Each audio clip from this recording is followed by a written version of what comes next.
안녕하십니까. 급등이 관심 종목 창구의 급등입니다.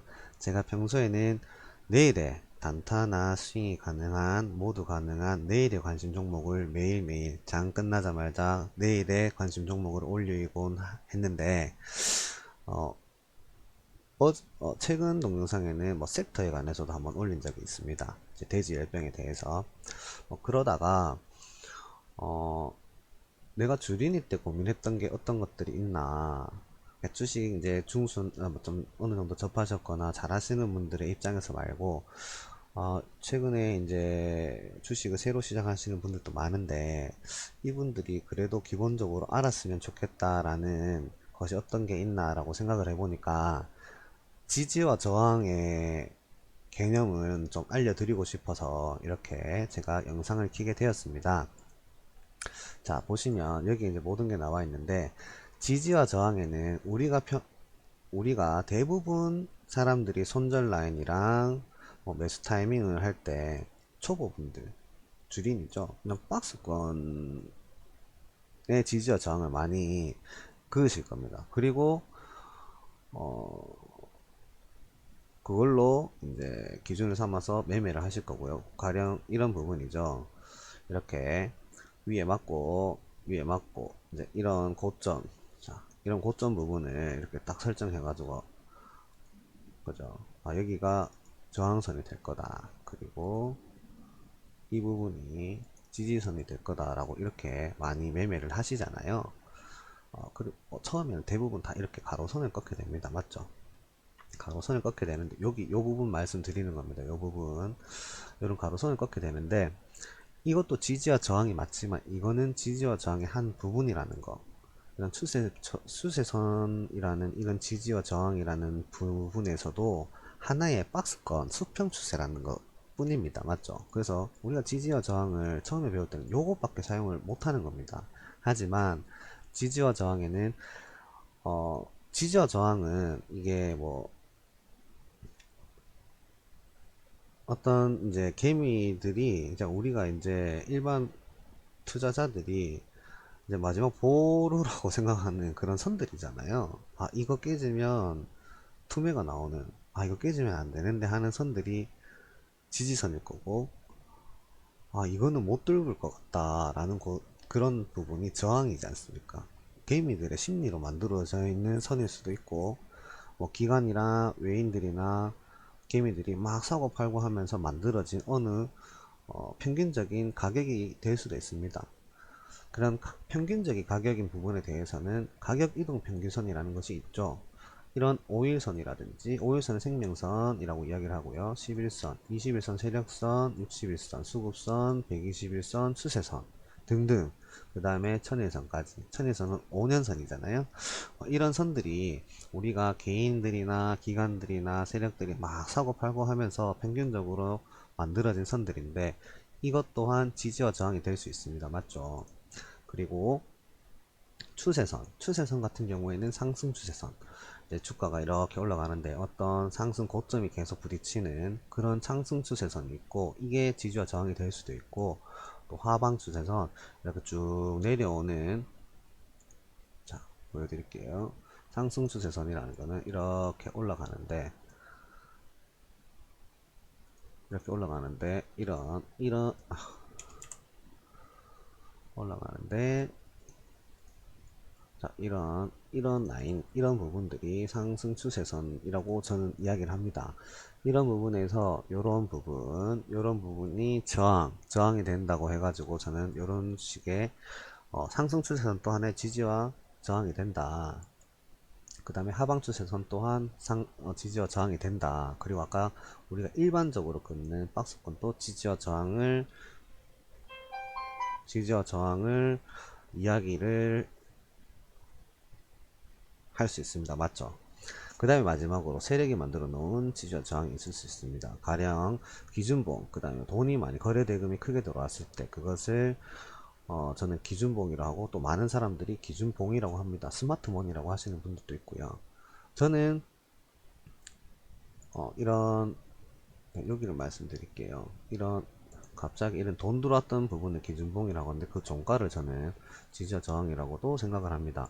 그래서 우리가 생각하는 평균적으로 추세선 부분인 추세선 안에 세부적인 부분이 박스권의 수평 추세만 추세선으로 볼 게 아니라 이런 지지와 저항에서 가격 이동 평균선, 추세선, 그리고 세력들이 만들어 놓은 지지와 저항까지 이렇게 세 가지 정도의 개념으로 지지와 저항을 머리에 두고 계셨으면 좋겠습니다. 그래서 예를 한번 들어보겠습니다.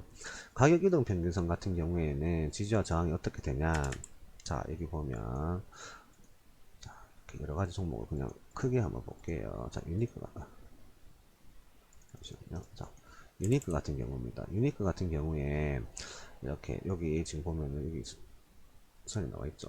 5일선을 이렇게 타고 갈 수도 있고요. 이거를 이제 지지받고 올렸다가 밑에 내려왔을 때 5일선, 자, 이렇게 막 주식이 가다가 이렇게 5일선에서 5일선까지 안 내려오고 지지받고 올라가고 여기서 지지받았고, 지지받았는 건 아니죠. 5일선에서 멈췄고 이렇게 깼을 때 5일선을 지지와 저항으로 내가 만약에 기준을 잡았다고 하면 이 지지와 저항이 깨졌을 때 여기서 팔아야겠죠. 그리고 요 파란 선이 11선이거든요. 11선에서 또 보면 11선 깼다가 올리고 깼다가 이렇게 올리고, 이제 11선이 지지와 저항의 역할을 할 수 있고, 또 여기 보면 노란선입니다. 이 노란선이 21선인데요. 21선 같은 경우에도 이렇게 처음에는 5일선 타고 가다가 깼을 때 11선에서 지지받고 쭉 가다가 깼을 때 21선을 지지받고 21선을 지지받고 하다가 깨고 깼을 때 까만선이 121선이거든요. 121선을 받고 또 이렇게, 그러니까 이런 우리가 여러가지 주체들이 만들어 놓은 가격 이평선이 모든 사람들이 개미들이 알고 있고 모든 기관들이 차트를 보고 외국인들이 차트를 보고 알 수 있는 선들이지 않습니까? 그렇기 때문에 이런 선에 부딪혔을 때는 누군가는 지지라고 생각하고 여기서 매수세가 강하게 들어올 거고요. 맞죠? 누군가는 이런 세력 주체가, 이 차트를 만드는 주체가 나는 이 개미들 한번 털래 라고 생각했을 때는 이렇게 갭으로 떨어뜨려 가지고 투매가 나오게 한다든지, 이런 식으로 이 선이 무너지면 분명히 투매가 나오거든요. 21선이 지켜지고 있다가 이렇게 쭉 지켜지고 있다가 뭐 이 부분이라든지 여기겠네요. 요 부분에서 많이 나왔겠네요. 요 부분 21선이 장중에 깨질 때, 이럴 때 투매가 나옵니다. 맞죠?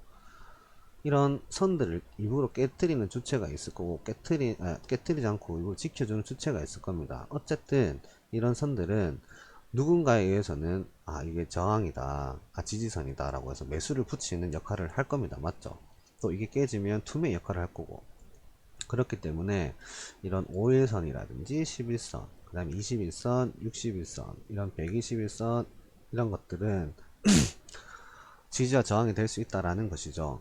밑에서 올라갈 때는 저항이 될 거고 위에서 떨어질 때는 지지가 될 겁니다. 항상 그런 선들을 잘 보시고 나는 어떤 매매를 해야 되겠다 라고 생각을 하셔가지고 5일선 매매하시는, 그래서 5일선 매매라고 하시는 분들이 있고, 뭐 21선 매매를 하시는 분들이 있고 121선 매매 하시는 분들이 있습니다.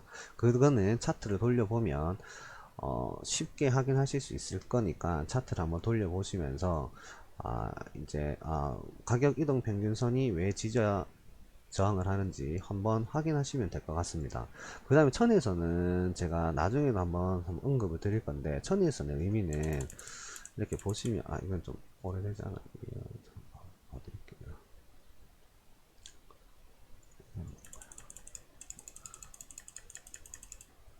자, 천일선 같은 경우에는요, 이게 5년 동안 만들어진 가격선인데, 천일선 같은 경우에는 굉장히 큰 트렌드라고 보면 될 것 같아요. 저 같은 경우는 어떻게 느끼냐면, 뭐 단타를 칠 때 3분봉에 121선 같은, 일봉에 121선이 있지만 일봉에서 천일선은 약간 그런 3분봉에 121선 같은 생각이 많이 들거든요.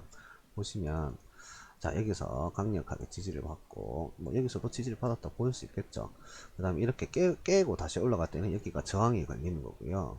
그 다음에 이렇게 지지부리한 이런 또 시간을 흘려 보냈다가 여기가 지지가 되면서 이렇게 큰 슈팅이 나옵니다. 슈팅이 나오고 깨고 나서부터는 천일선 깨고 나서부터는 이렇게 또 천일선이 저항이 되는 모습이 보일 겁니다. 맞죠? 그러니까 이렇기 때문에 천일선 매매를 하시는 분도 많거든요. 저 많은 걸로 알고 잘 안 하시지만 천일선까지 하는 거 너무 오버 아니냐라고 하지만, 자 이렇게 보면 천일선을 넘을 때 매수를 하게 되면 이게 어차피 천일선 또 뚫었다가 이렇게 지지받는 거 보면 지지와 저항의 역할을 하고 있다는 거거든요.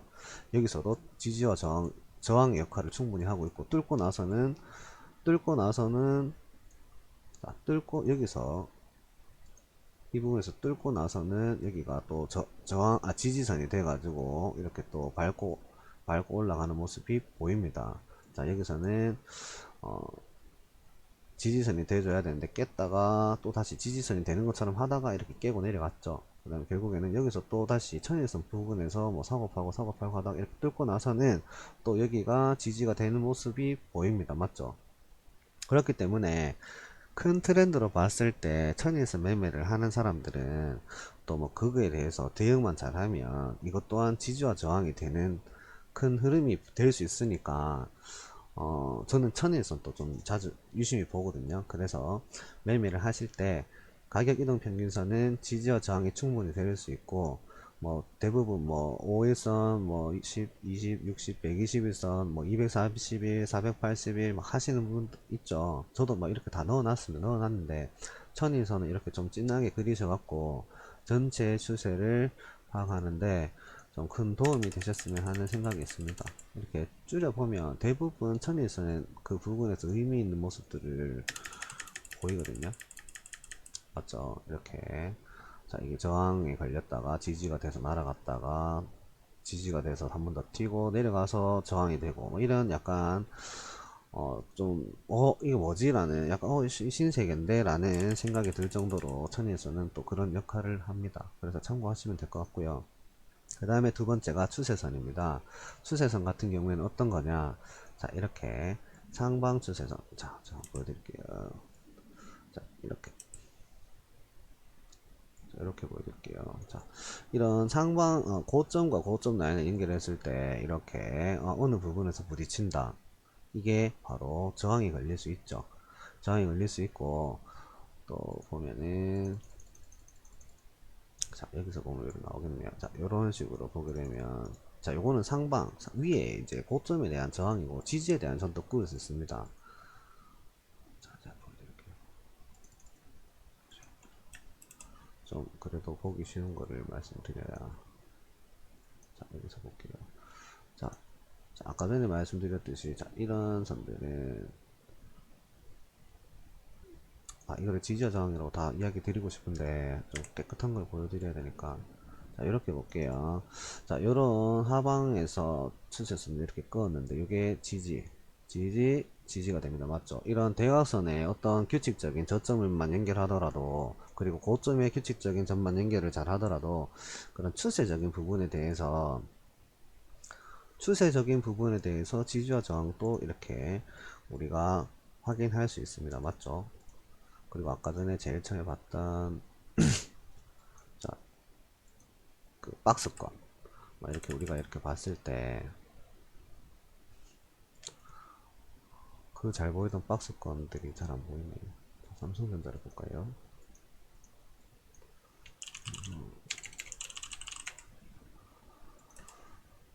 네, 이런 자 여기만 볼게요. 자 여기 살짝 깼지만 이런 박스 구간 또 하나의 추세가 될 수 있다라는 거. 그러니까 결국에는 우리가 제일 많이 사용했던 이런 위에 줄 하나 꺾고 밑에 줄 하나 꺾는 거는 그냥 박스 구간에 대한 지지와 저항을 보았던 거죠. 근데 마지막으로 세력이 만들어 놓은 지지와 저항은 뭐냐? 이거 같은 경우에는 자 여기 보시면 여기 갑자기 이런 거래량을 보이다 갑자기 엄청난 거래량이 들어왔죠. 이런 거는 어떻게 보면 이 다음 차트를 확인할 때 기준이 된다고 해서 기준봉이라고 이야기를 합니다. 맞죠? 저는 기준봉의 종가를 항상 중요한 라인으로 보는데요. 자 이렇게 보시면 자 이런 종가를 깼다가 마지막에 결국 올려놓고 끝냈고, 중간에 깼다가 올려놓고 끝냈고, 이 어떤 종가의 이런 라인 이 부분이 저는 지지점이 된다라고 보거든요. 그게 깼을 때는 당연히 다음에 올라올 때 저항선이 되겠죠.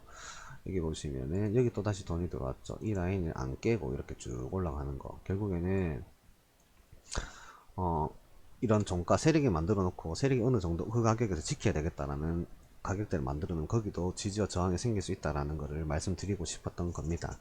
그래서 저는 지지와 저항을 볼 때 이렇게 세 가지 정도를 봅니다. 가격 이동 평균선, 그리고 추세선, 그리고 세력이 만들어 놓은 지지와 저항 정도의 이런 관점으로 봅니다. 그래서 지금 시청하시는 분들도 우리가 이제 그냥 뭐 가로선만 그어서 지지와 저항으로 볼 건 아니고요.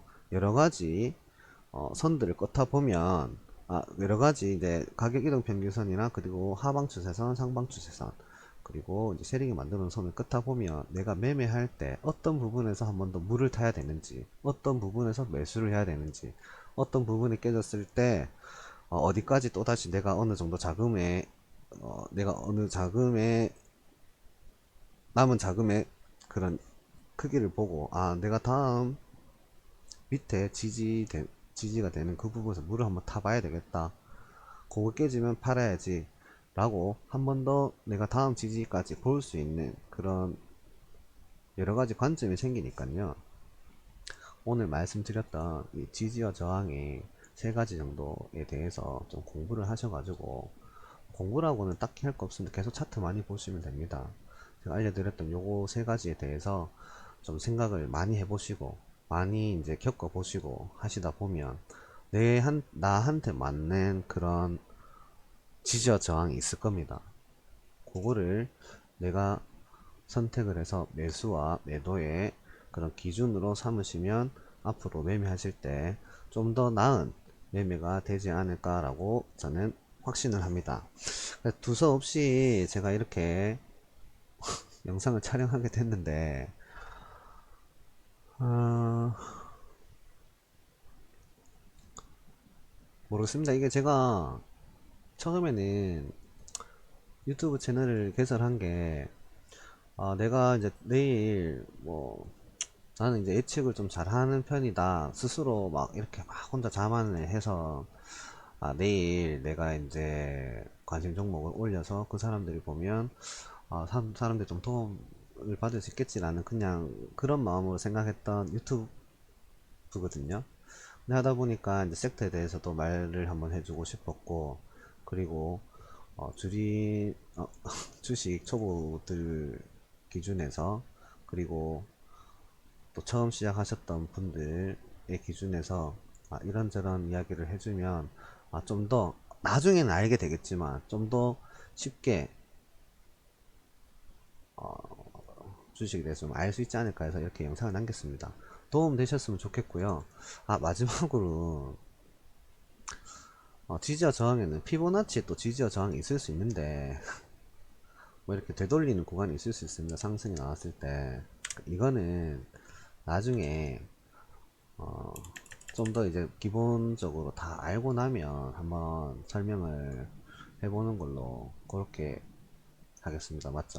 이것도 뭐 어떻게 보면은 지지와 저항의 부분으로 설명을 할 수 있습니다. 왜냐면은 많은 사람들이 쓰는 거니까 지지와 저항이 될 수 있겠죠.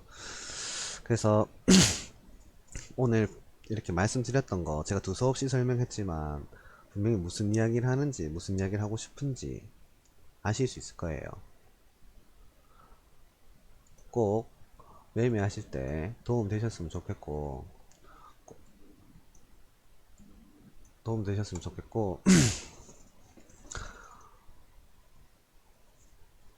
큰 돈 벌어 가셨으면 좋겠습니다. 마치겠습니다. 구독과 좋아요 눌러주시면 감사하겠습니다.